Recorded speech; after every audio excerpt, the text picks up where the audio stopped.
마태복음 18장 1절부터 9절 말씀입니다. 그때 제자들이 예수께 나와 이르되 천국에서는 누가 크니이까? 예수께서 한 어린아이를 불러 그들 가운데 세우시고 이르시되 진실로 너희에게 이르노니 너희가 돌이켜 어린아이들과 같이 되지 아니하면 결단코 천국에 들어가지 못하리라. 그러므로 누구든지 이 어린아이와 같이 자기를 낮추는 사람이 천국에서 큰 자니라.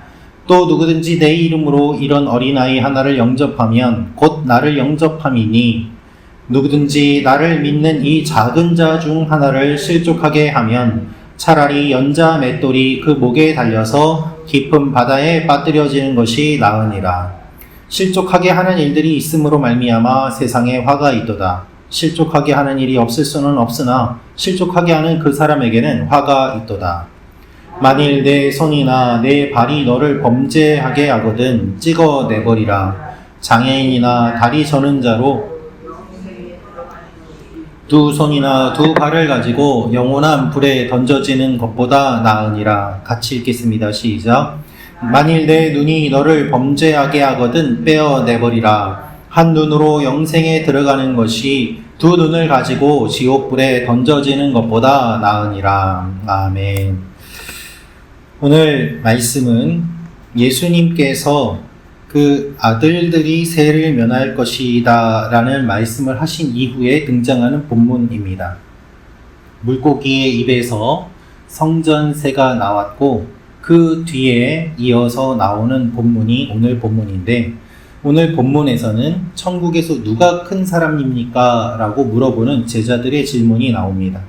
오늘 이 말씀을 통하여서 우리가 알 수 있는 몇 가지 내용이 있습니다. 첫째로 제자들의 관심은 다른 데 있습니다 라는 것입니다. 제자들의 관심은 다른 데 있습니다. 우리 1절 말씀을 다시 한번 읽어보겠습니다. 시작. 그때 제자들이 예수께 나와 이르되 천국에서는 누가 크니이까? 아멘. 여러분, 제자들이 예수님께 질문하는데요, 천국에서는 누가 큽니까? 라는 질문을 합니다. 여러분, 이 질문 자체가 잘못되었고 모순되었음을 제자들은 모릅니다. 천국에서 높낮이가 있다면 그것이 왜 천국이겠습니까? 그렇죠? 그러니 당연히 천국에서는 누가 높은지 굳이 따질 필요가 없습니다. 사람들이 생각하는 기준이 천국에 적용된다면 그것이 왜 천국이겠습니까? 그런데 제자들은 이러한 모순된 질문이라는 것을 모른 채 천국에서는 누가 큽니까? 라고 질문을 합니다. 이 질문을 왜 하는가 그 마음을 살펴보면 자신들의 마음속에 교만이 있기 때문입니다. 하나님의 아들들이라는 이야기를 들은 이후에 자신들도 그러면 우리가 하나님의 아들이라고 하니 우리가 천국에 들어가겠구나. 그럼 천국에서는 우리 중에 누가 높을까? 여러 번 예수님의 제자들은 누가 높은가를 가지고 서로 싸웠습니다. 사람들이 모인 곳에는 언제나 서열이 정리되어야 함을 그들은 생각했던 것이죠. 그러나 예수님이 계심에도 불구하고 예수님 다음에는 내가 라는 생각으로 언제나 교만한 마음을 가지고 세상의 가치관을 반영하려고 했던 것입니다. 결국 제자들의 관심은 천국에서는 누가 높으니까? 라는 질문을 들어보았을 때 천국에 관심이 있어서 질문을 던진 것이 아니라 누가 높은가에 관심이 있어서 질문을 던진 것입니다. 천국에 관심이 있는 것이 아니죠. 권력과 권세에 그들의 관심이 있음을 알 수 있습니다. 그 질문을 통해서 우리가 그들의 마음을 엿볼 수 있는 것이죠. 사랑하는 성도 여러분, 우리도 신앙생활을 하면서 다른 것에 관심을 가질 때가 많습니다. 영적인 것을 하는 상황 속에서도 전혀 영적이지 않은 다른 것에 관심을 가질 때가 많이 있습니다. 높은 자리에 올라가려고 하고 욕심을 채우려고 합니다. 내 자리를 확보하려고 하고 사람들의 관심을 얻으려고 합니다. 하나님의 뜻과 관심에 우리의 마음을 일치시키기보다 다른 전혀 엉뚱한 사람들의 생각과 가치관에 더 마음을 빼앗기고 오히려 영적인 것들을 이용하려고 하는 사람들이 얼마나 많은지 모릅니다. 우리가 자주 접하는 모습들이 그렇지 않습니까? 자극적인 제목의 유튜브와 설교와 그 내용들을 살펴보면 하나님 나라를 위한 것, 영적인 것이라기보다는 오히려 조회수를 올리기 위해서 그리고 또한 사람들의 관심과 이목을 집중시키기 위해서 하는 것들이 많이 있음을 볼 수 있습니다. 내가 기도 열심히 하는 가운데서도 하나님께 집중하기보다 내가 이만큼 기도하면 누군가가 나를 알아주겠지라는 마음이 든다면 그 기도는 방향을 바꾸어야 할 기도일 것입니다. 오늘 나의 마음은 어디에 있는지 기도하면서 하나님 앞에 돌아보는 시간이 되기를 원합니다. 두 번째로 알 수 있는 것은 낮추는 사람이 높아집니다 라는 것입니다. 낮추는 사람이 높아집니다. 마태복음 18장 3절 4절 말씀 같이 읽겠습니다. 시작. 이르시되 진실로 너희에게 이르노니 너희가 돌이켜 어린 아이들과 같이 되지 아니하면 결단코 천국에 들어가지 못하리라. 그러므로 누구든지 이 어린아이와 같이 자기를 낮추는 사람이 천국에서 큰 자니라. 아멘. 예수님께서는 제자들이 이해할 수 있도록 큰 자라고 이야기를 하십니다. 높은 자라고 이야기하지 않으세요. 큰 자라고 하십니다. 왜 이렇게 큰 자라고 하시는가 하면 이 아이가 작았기 때문입니다. 역설을 설명하시기 위해서 이렇게 하신 것이죠. 2절 말씀을 보면 한 어린아이를 불러서 그들 가운데 세우셨다라고 되어 있는데 이것을 보면 어린아이도 예수님이 말씀하시는 현장에 있었음을 알 수 있습니다. 어린아이도 말씀을 들었고 어린아이도 주님과 함께 하였습니다. 그리고 지금 이 어린아이는 주님 품에 안겨서 예수님이 말씀하시는 천국에서 누가 높은 자인가라는 중요한 말씀을 듣고 있는 것이죠. 이 어린아이라는 표현은 사춘기에 이르지 않은 아이, 훈계가 필요한 사람, 누군가에게 소중한 자 이런 뜻입니다. 말 그대로 작은 자예요. 어린아이는 누군가에게 의존하지 않으면 살 수 없는 존재입니다. 우리는 어린아이라고 하면 순수한 존재라고 생각합니다. 어린아이와 같이 되지 않으면 안 된다. 나도 순수하게 살아야 되겠다. 주님은 그 말씀을 하신 것이 아닙니다. 아이들은 의외로 순수하지 않습니다. 아이들은 영악하기도 합니다. 그렇기 때문에 주님께서 말씀하신 것은 순수에 대한 이야기가 아니라 이 어린아이들이 누군가에게 의존하지 않으면 안 된다. 약하다, 작다는 것이죠. 주님께만 의존하지 않는 사람은 천국에 들어갈 수 없다는 것입니다. 하나님 앞에서 작아지지 않은 사람은 천국에 들어갈 수 없다는 것입니다. 자기를 낮추는 사람이 천국에서 큰 자다라고 오늘 말씀에서 분명히 말씀하고 계십니다.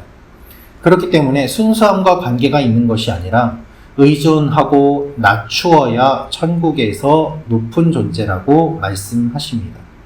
은혜로운 사람은 언제나 자신을 낮춥니다. 성령 충만하다고 하면서 교만하다면 그것은 진정한 성령 충만이 아닐 것입니다. 정말 열심으로 섬기시는 분들, 정말 매일 기도하시는 분들, 그런 분들은 조용히 묵묵히 하나님께서 맡겨주신 자신의 자리를 그 자리에서 그대로 감당하시는 모습을 많이 봅니다. 그러나 그렇지 않은 분들은 조금만 해도 시끄럽게 자신이 이와 같은 일들을 했다고 크게 이야기하는 모습들을 많이 보게 되죠. 하나님과 우리와의 관계를 생각해 볼 때 은혜는 주는 쪽이 있고 받는 쪽이 있습니다. 그래서 이 은혜를 크게 받기 위해서는 하나님을 높여야 되고 나를 낮추어야 됩니다. 이 차이가 크면 클수록 은혜가 크게 다가오는 것이죠. 하나님은 낮추고 나를 높이면 하나님에게서 은혜를 받을 수가 없습니다. 이것이 영적인 원리입니다. 그래서 기도 가운데 나를 낮추고 하나님을 높이는 일을 통하여 우리의 삶에 은혜가 풍성해지기를 기도합니다. 마지막으로 알 수 있는 것은 죄의 무서움을 알고 끊어내야 합니다 라는 것입니다. 죄의 무서움을 알고 끊어내야 합니다. 마태복음 18장 8절에서 9절 말씀 같이 읽겠습니다. 시작. 만일 내 손이나 내 발이 너를 범죄하게 하거든 찍어내버리라.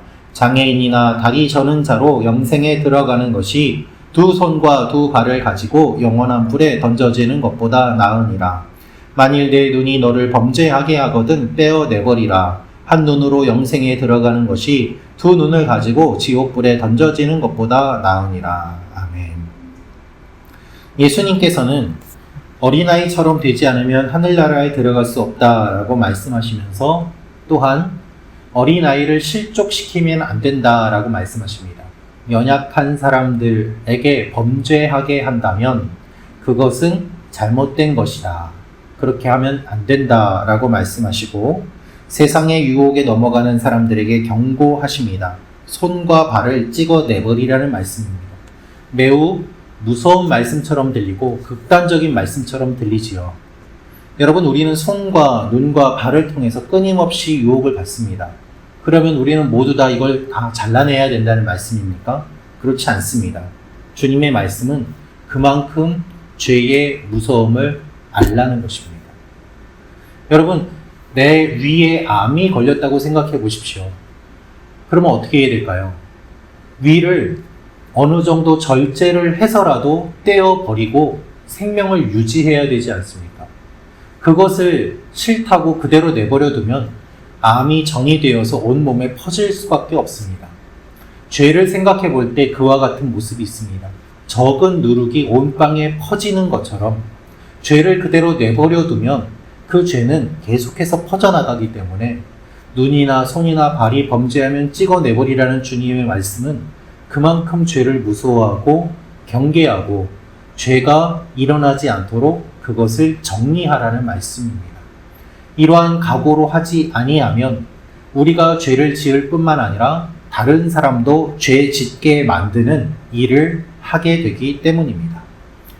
죄의 유혹을 받으면서도 아무 결단도 내리지 않는 사람들을 질책하십니다.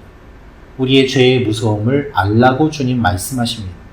내가 죄를 짓는 것도 무서운 일이지만 다른 사람을 죄의 길로 이끌어가는 것도 무서운 일입니다. 마약이 무서운 이유는 나 혼자 하는 것이 아니라 다른 사람을 언제나 끌어들인다는 데 있습니다. 그러해야 자신들이 싸게 약을 살 수 있다고 생각하기 때문이고 그러한 구조를 만들었기 때문이지요. 얼마나 악한 일입니까? 우리는 죄의 무서움을 알고 두려워해야 합니다. 우리를 유혹하는 것들을 과감히 끊고 하나님께서 원하시는 일을 하도록 결단해야 합니다. 오늘도 우리에게 다가오는 많은 유혹들을 우리가 겪을 것인데 그것들에 빠지지 아니하고 하나님 편에 서서 하나님의 도우심으로 살아가는 여러분과 제가 되기를 기도합니다. 기도하겠습니다. 참 좋으신 아버지 하나님, 오늘 주님께서 말씀하신 내용을 우리가 마음에 새깁니다. 어린 아이처럼 자신을 낮추며 하나님께만 의존하며 나아가는 우리가 되게 하여 주옵소서. 주님여, 이 손을 꼭 잡아 주옵소서. 그리하여 나 홀로 인생길을 걷는 것이 아니라 주님께서 함께 하심을 기억하게 하시고 특별히 내가 죄 짓지 않는 것도 중요하지만 다른 사람도 시험에 들지 않도록 나의 삶을 돌아보며 절제하며 하나님 앞에 나아가는 하나님의 백성들이 되게 도와주옵소서. 이 아침에 기도할 때 주님께서 함께 하시고 은혜를 베풀어 주시기를 원하며 감사드리며 예수님의 이름으로 기도합니다. 아멘. 계속해서